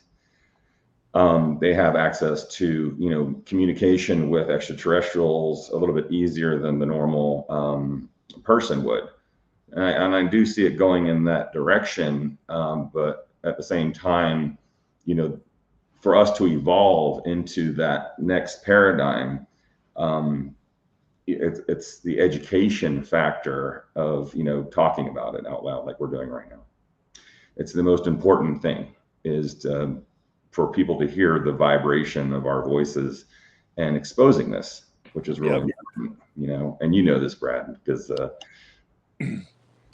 and really, yeah, you're right, Emery. Just talking about it and giving people an understanding of the alien agenda, both benevolent and malevolent, is very, very important. This is the untold history of planet Earth right here, right now. And I like the saying of Bill Cooper at the UFO Congress in 1989. His famous quote was, "You put the aliens in the middle of this stuff and you get all the answers." And the same goes true with Antarctica. There is an extraterrestrial component here. In fact, I've got a whole chapter in the book called Antarctica ETs, because it is a big part of what's gone on down there. And it's a big part of how these Illuminazis got their power and aligned with the wrong side, right? Because had we gone with the benevolent ETs, we would clearly be in the golden age right now. There would be the med beds and all the healing modalities that would allow us to live without sickness for hundreds of years, not just decades. There was so much that has been withheld from humanity because they made this pact with the devil. And when I say that, I mean not in the biblical sense, but I think that's what the reptilians were. And the Greys are like their little minions that do the inner work, and they're interterrestrials too. So interterrestrials. One of the questions I have here that people have been writing in about for you guys, both you and Laura, was, can you talk about, because you guys have these contacts and these whistleblowers and stuff at your forefront, what about these other interterrestrials, as you call them? Because not only are people still, talking about flat Earth and the multi-dimensional levels of planet Earth, it's not so much a hollow Earth, as you know, But is there something beyond that wall? And who are we to say without having satellites and having direct contact? Because people really want to know, like, well, just because someone says it doesn't mean anything, and just because we see it doesn't mean it's true.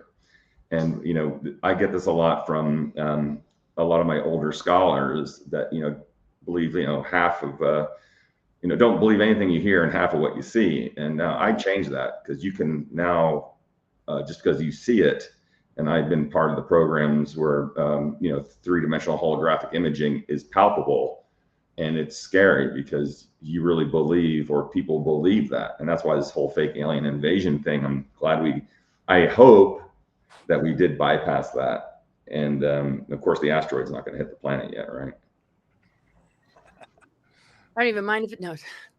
Because you always wake up somewhere, right? And maybe that's cracking the 3D to open it up to something else. I mean, who knows, right? It's all perception, I feel, because that's the guiding principle behind how our soul journeys, how we experience reality.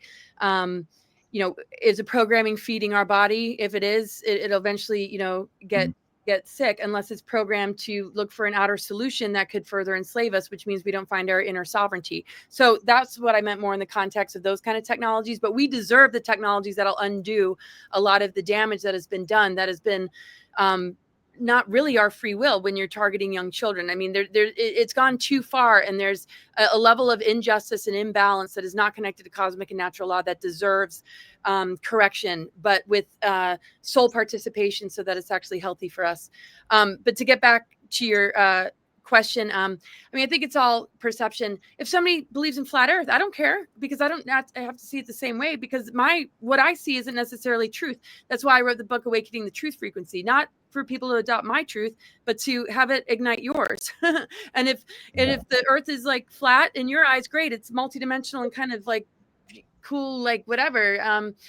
Even if it was, I don't know. I just feel when you look at the Platonic solids, when you look at sacred geometry, when you look at different configurations of, like Merkaba bodies and the Earth moving into ascension, its auric field is going to change. This whole sphere concept, or flat. I mean, right. Maybe that's what the Earth shape is as far as its energy field. I think anything that makes people argue and dismiss you and block you if you don't agree is a psyop. I think that's a symptom of a psyop. I think truth is so confident that it won't hate you if you don't agree. So that was the red flag for me. I'm like, why are they so aggressive? Why am I being smeared because I haven't promoted flat Earth by people when I didn't say yes or no about it? I'm literally under attack because I haven't engaged the conversation. But I do feel with Neptune moving into Aries and Saturn moving into Aries, the multidimensional field is open. The veils are lifting. Saturn is flipping from the inverted control system, parasitic, dark Saturn, black cube, into self-mastery, and it being a container as the law of structure for the multidimensional to house itself in structure, which is the anchoring of heaven on earth, or, the restoration of the tree of life. And from there, our creative imagination is no longer siphoned. It becomes a vehicle for manifestation and being a visionary. And this is why I think, we want to adopt a connection to that creative imagination in a way that brings us the most beautiful outcome. But it doesn't have to look the same, because I feel there's artistry in this, that there's a lot more creativity, and make it what you want. And the truth will stand to be corrected, because it's eternal and it's unconditional and it's infinite, and no belief system can crush the actual truth. But if you're living your truth, you're going to get to the truth a lot quicker than if you don't start there. So if I think it's one shape and then later on I die, I'm like, oh, it was flat all along. Oh, well. Like, Brad, is the Earth flat? What is going on? Oh boy, gosh, how many times? I'm sorry for that long-winded answer, though. I was just very well put, Laura. Oh, that's fine. And, it's such a controversial thing, and I don't get involved with it like you. It is what that is. But I know because of you read all bird stuff, and we've heard a lot, in your books. And I've been to Antarctica, and I've set foot on terra firma, and in the flat Earth equation, this continent does not exist. There's my map of Antarctica. There it is. Yeah. So It's just an ice wall, but the ice wall is misinterpreted as the ice shelves. And there are massive ice shelves. I saw them. They're 30 stories tall. And when they calve and break off, then they become these giant icebergs that are floating north and eventually melting, just like they are in the Arctic. And the other thing with the flat Earth is all the stars are different down there. You can see the Southern Cross, and all the constellations are different. You don't see the North Star, which is so instrumental for navigation in the Northern Hemisphere. And right now they're starting their Antarctic summer. So the days are getting much longer, just as they're getting shorter up here. So everything points to a spherical Earth. I think the confusion, and this might be a psyop right here with the flat Earth, is it's disguising what is below the ice in Antarctica, which is an entire ecosystem. And they're just like we saw the scans of the Giza Plateau a couple months ago. They're doing those scans in Antarctica and finding, because there is so much volcanic and geothermal activity, that you have the propensity to create these giant under ice domes. And it is like an entire landscape down there. So when you see these maps beyond the ice wall, well, that's beyond the ice shelf, but underneath the ice. And so the PSYOPs has just made it into this mythical land that doesn't really exist in that context. And just on the extraterrestrial front, extraterrestrial means extra, out of our planet, that is coming from another planet far, far away. Notice how we've all been conditioned to say, oh, look to the skies. They're going to be coming down in their ships. And what about right under our feet? What about interterrestrials? What about under the ice in Antarctica, where the reptilians had their own bases and donated at least one of them to the Illuminatis, who basically set up shop there in 1938. So then you have the ultra terrestrials, those interdimensional beings that can phase in and out of our reality. And that too is part of, you put the extraterrestrials in the middle of this stuff and you get all the answers, because you have so many different species and abilities of these visitors, or some of them that live right here. See, that's how the Greys and the reptilians get around the prime directive, which is, if you are extraterrestrial, you're not allowed to intervene in a developing civilization such as ours here on Earth. But they're interterrestrials, so they're here as well. So technically they're Earthlings too. So if they feed off of humans and need to do their abductions, well, in a way they have the right to do that, because they're also here on Earth. So that's kind of how they've been able to work around the prime directive all these years. But also with these fraudulent treaties that they've cast with these different groups too. Yeah, no, I hear you. That's a deep subject too. And we do get a lot of questions about the Inner Earth Ariani, and as you know, you've met a couple of my members of my team, and that are very involved with the communication with these other extraterrestrials of Inner Earth. Is there anything you could that you can quote, or anything about when Bird did meet with these interterrestrials? Is there anything you can highlight on that meeting? Well, sure, yeah. So he flew over the South Pole in 1929, and I reproduced his flight map, which is really interesting, because not do you just get to the South Pole, you'd think, yeah, we made it, turn around, head back.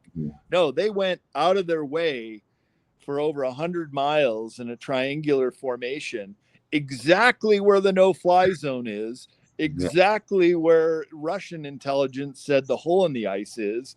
And so Byrd saw it in 29. He goes back in late 1946, at the beginning of Operation High Jump, and it's written about in his diary. Now, in his diary, they say he goes to the Arctic region, but you can't go to the Arctic region in February because the dates are exactly when he's there during Operation High Jump. Mm-hmm. It's pitch black there. Why would you fly to the North Pole entrance? And there is also a North Pole entrance in the ocean. And I'm still kind of trying to wrap my head. Can you guys talk about that? Because one of the questions that we get from the viewers are the different locations like Shasta and Tibet, where there are direct, I don't want to say underground highways or portals, or how would you explain that to everyone? Because I know you guys both have talked to some whistleblowers about this. Number one, where are these areas that have a direct link to Antarctica, and are they portals or are they underground caverns that go right there? Like, what could you tell us about that? So I have a map of the Agartha civilization, not just a singular place, but many of these inner Earth cities are represented on this map. But it shows the outer core. Mm-hmm. And there are all these entranceways through the outer core, including the Giza Plateau, Mount Shasta, mm-hmm. the Daras of South America, all the cave system there. There are entrances to get in, but it's very difficult to navigate and to know your way. Mm-hmm. And I'm still trying to wrap my head around, how could there be this central sun? How could there be this inner Earth where the oceans flow through this hole in the North Pole? And in the book, The Smoky God, which I quote from and reprint mm-hmm. versions so people understand this nonfiction account of a father and son Norwegian sailors who found their way into this entrance, spent a year or longer sailing through the inner Earth, and then they pop up in South America or in the South Pole and come out under the ice, and then eventually do go to South America and make their way back to Norway. So, Laura, we're going to go to this conference in Germany, and one of the speakers says that he is the reincarnated son of the Smoky God, and he is the inner Earth ambassador that we're going to get a chance to meet and hear his talk, where I'm going to give my history of Antarctica when we're there. So this is going to be really great. I can't wait for May. Oh, where is that? When's that going to be, and where is it, so Cameron can put it up for the people? It's in middle of May, near Frankfurt, Germany. What's the conference called? The Ultimate UFO Conference, with a K for conference. Okay. It's on my bradolsen.com website for my upcoming conferences. Yeah. How can people get a hold of you, Brad? Through my website is the best way. What about you, Laura? What's a good email or what website you want the viewers to? So cosmiceye.org is the best one. And I just pulled up the flyer, but I don't know if I have it on share screen ability, but yeah, I mean, that's happening in May. So just, keep an eye on our social media. We'll keep posting about it. And so cosmicguide.org, on the homepage, you'll see all my social media, my YouTube channels back, and Substack. I have a Substack, and yeah. Wow, you should find my more direct contact information on there the it is. Okay, thank you. But yeah, Shasta and Tibet are actually paired gates. One of the major east-west stargate pairs with connecting the masculine and feminine. Connecting Lemuria 1 to Shambhala, like Lemuria, more Shasta, Shambhala, mm-hmm. and 13 frequency potentials like circulate through all of that, which just basically brings the circulation of higher light codes into the planetary grid to repair what's been going on, because Uluru is the 13th gate, and that's actually a receiver. Nothing actually houses that tone. Oh yeah. Do the definition, Laura, because I know a lot of people. I know you're so advanced, but for the viewers, could you explain that, please? Oh, what I just said? Yeah, the context of actually, that entrance. And so Uluru, from what I've come to understand, it's more a receiver. It doesn't house the tone like other stargates hold. Right. Particular, frequencies and energies. Our DNA, the 13 is not a strand. It's like the overtone that keeps the 12 strands integrated. So when there was a separation from that because of the veil and the 12 tones and like fractured or just went into inversion, that sort of created this junk DNA scenario. There were seals put in for our protection, and there were fences put in so that we would never reclaim it. That's why they started to call it junk. So the 13 had to come in and begin to activate that dormant gateway in Uluru. And then it started to really like pull in a lot of major like light energy into the grids to, do repair work, which is symbolic of, or literally not just symbolic of what happened in 2010 when the sun started to move through the 13th sign of Ophiuchus, which is ruled by Chiron and the ether. It's the only astrological sign connected to the ether. So it shows when that tone returned, that return of the ether element that the Venus transits have been correcting as well, because its orbit creates a perfect pentagram.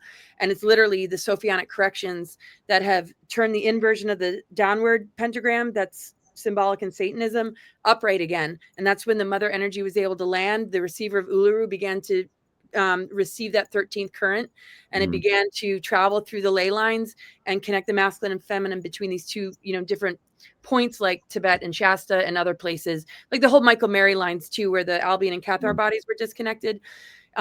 So the beautiful thing is, regardless of what we think or believe on a cosmic and earthly level, things are really working out. Yeah, that's good. I'm glad you said that, because everyone's in a fear kind of mode, and everyone's being attacked, and there's a lot of light that's happening, and it's part of upregulating our consciousness. And that's why the attack is increasing. Absolutely. That was actually in my presentation earlier today. Really?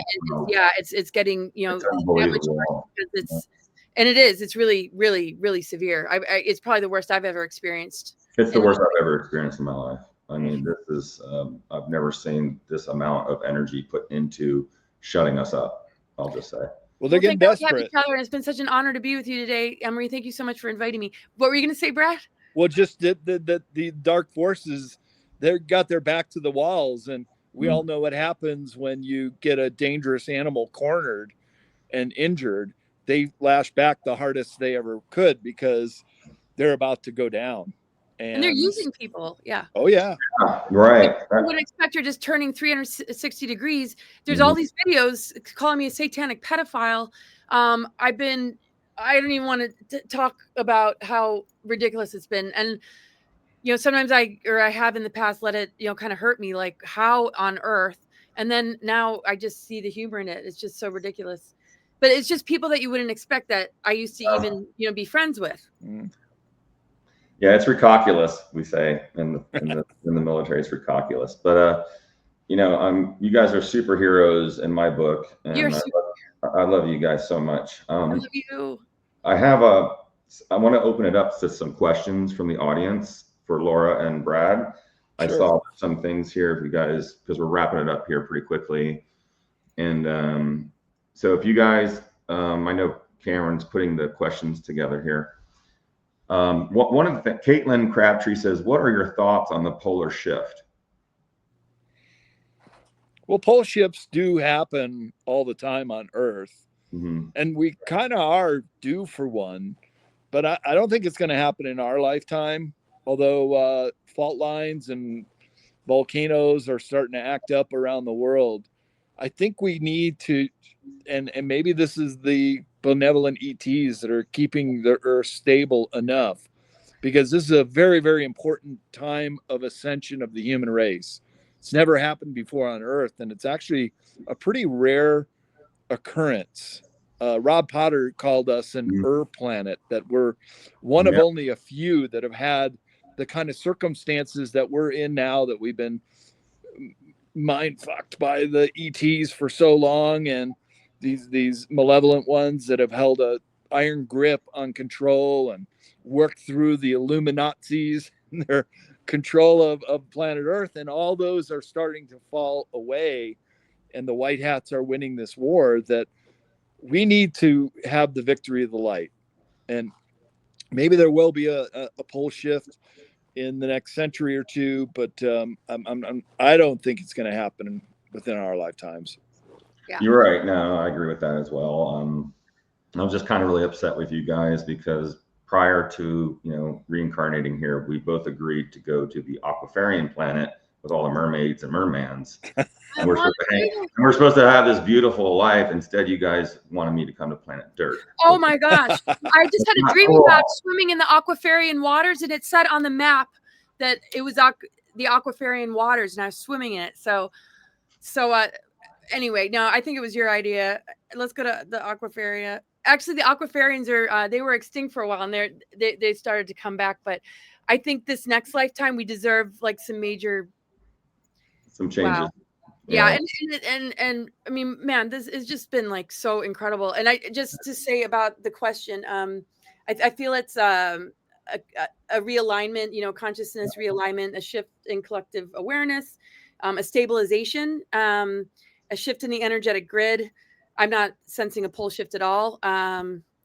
There's a lot of geomagnetic fluctuations. People are seeing all sorts of things, saying, "Oh, that's not a good sign. Oh, that's a really good sign." But the grids are rebalancing. But I think if a pole shift needs to happen because of all these changes, it's going to be so gradual, nothing catastrophic. So one of the things I get a lot that you guys can answer this question is that, I, do have connections still with NASA, the secondary NASA, not the fake one. But a lot of these coronal mass ejections that have been happening that are really affecting our electromagnetic fields. There was one that recently happened that was off the record, and there was, from what I was told, that would have annihilated all of us, and there was some other race or something was out there to deflect Earth from catastrophic events. Can you guys elaborate on anything to do with CMEs and how that affects us, and are those extraterrestrials protecting us? Well, CMEs definitely occur.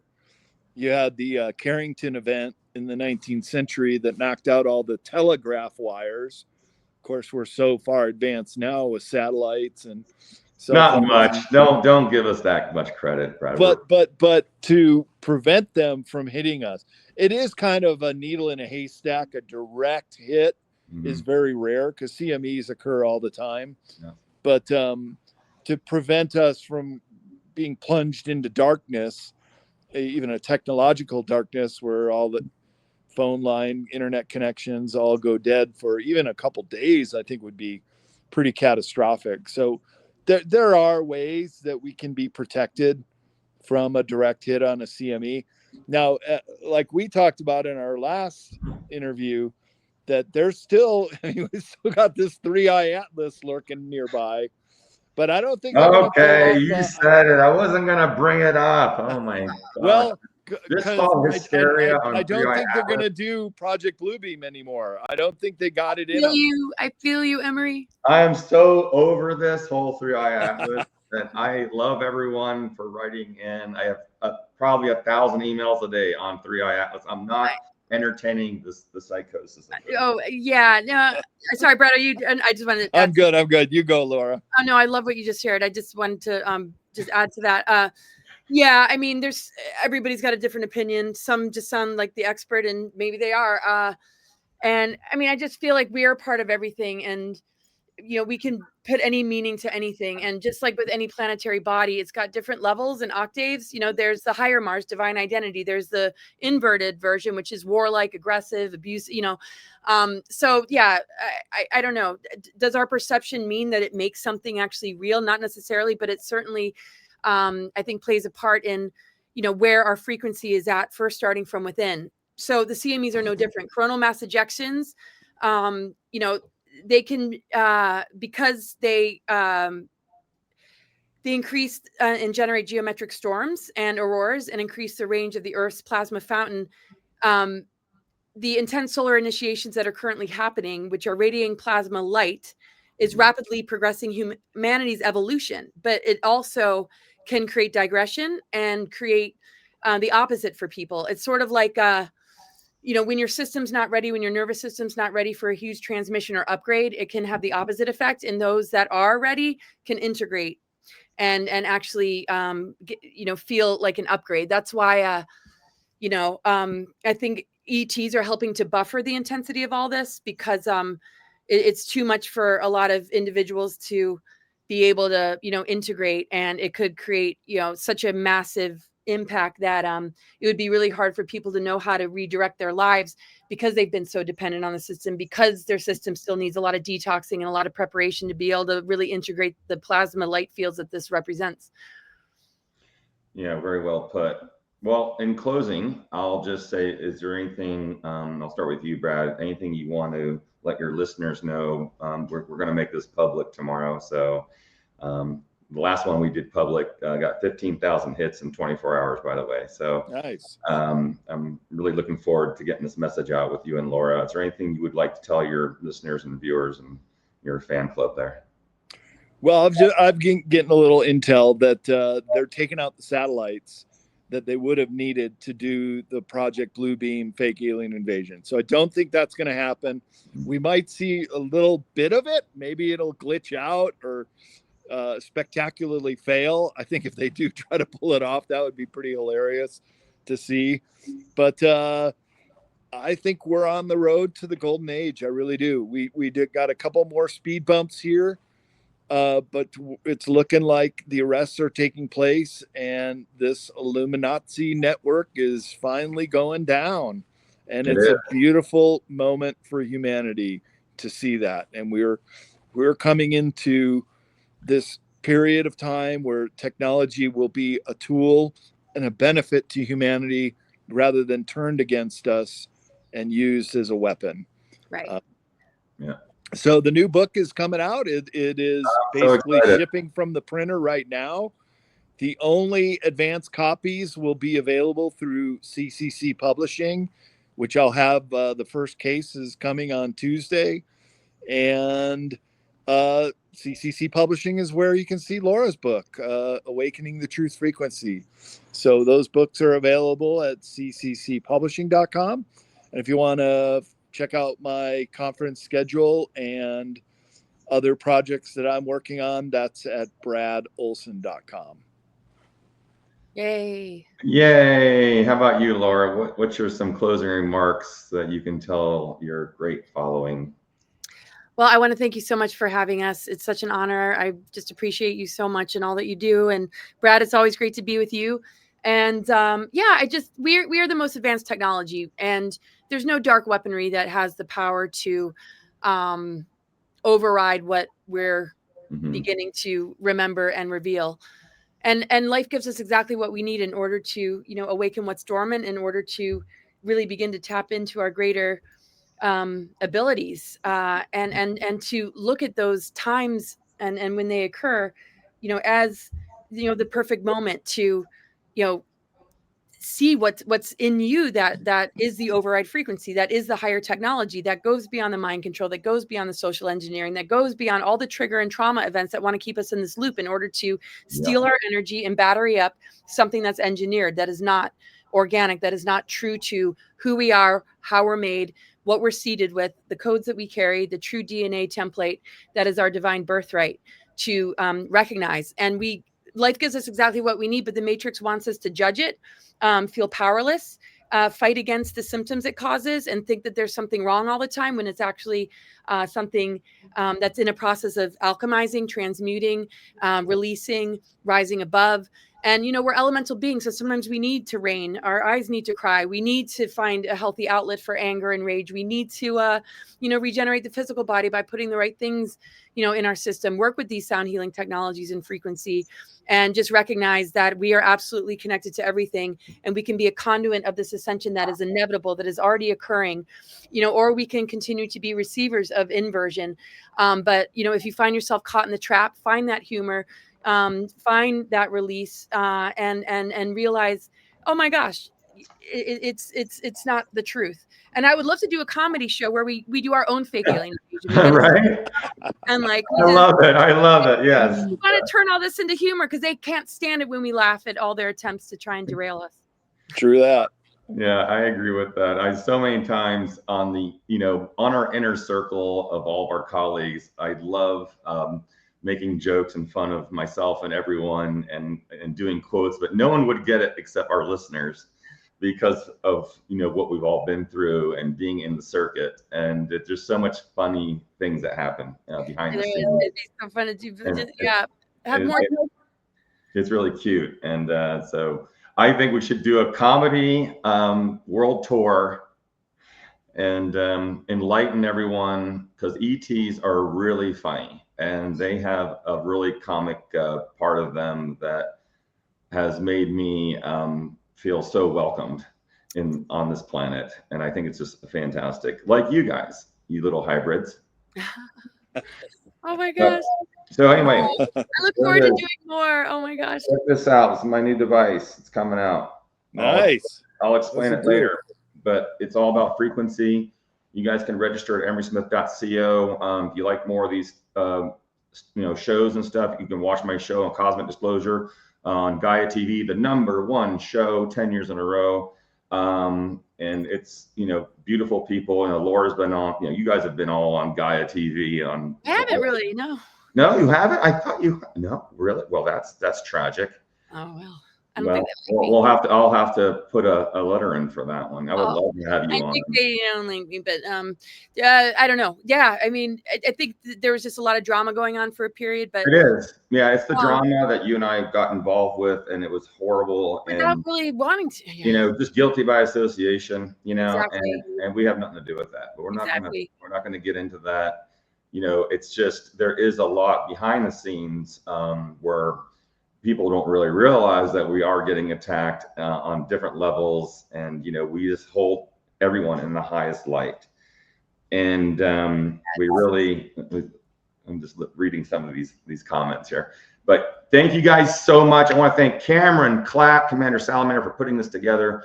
He's working behind the scenes. Where are you there, Commander Salamander? There's a reason why there's a salamander there he is on the opening, video there, because we're regrowing Cameron's limbs back. And it's happening in real time. They are starting to sprout right now, and I'm feeling it. And we're just raising the vibes, you guys. Laura, thank you for bringing the insights. Brad, thank you for your knowledge. This was an absolutely awesome webinar. I can't wait for this podcast to go out, everywhere worldwide.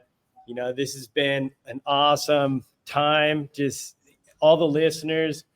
This is Secrets, the Unknown, Antarctica Files, Disclosed, Part 2. And Brad, December 31st, your book is going to be released, correct? Well, that's the official launch date. So if you've pre-ordered on Amazon, that's when it'll ship. But like I said, I'm getting the advanced copies right here at CCC Publishing on Tuesday. So I'll be able to send books out this week. Wow. And Laura, can't wait to get my copy. Yeah, it's coming. If you're ever in Las Vegas, yeah, you got to come visit. I would love to host both you guys and just have a private sit down, talk about some other really amazing things that are happening, but I don't always go public with right off the bat. And you're always welcome. And we really appreciate you guys taking the time out on this day to come out here and explain everything about what's going on in the world today. And I'm glad we didn't get off on too many tangents. Check it out, emerysmith.co. Don't forget, get your nano emerald green and your the new ones, oceanic, which is really cool. We use sphingolipids, recombinant proteins from jellyfish, from the Marianas Trench and from the bowfin whale that help repair nerves. And so look it up. All the stuff is all natural. We have a lot of ORMUS, orbitally rearranged monatomic elements, in our solutions that help decalcify the pineal gland and give you a little bit better dream state. Thank you guys. Thank you, team. I love you guys. I love all of you for all your support. Everyone that's watching and following us. Thank you. We need you. We love you. And we will always be here to tell the truth. Stay vigilant. Be true to yourself. And love everyone. Love you guys. Love you. Thank you. Thank you.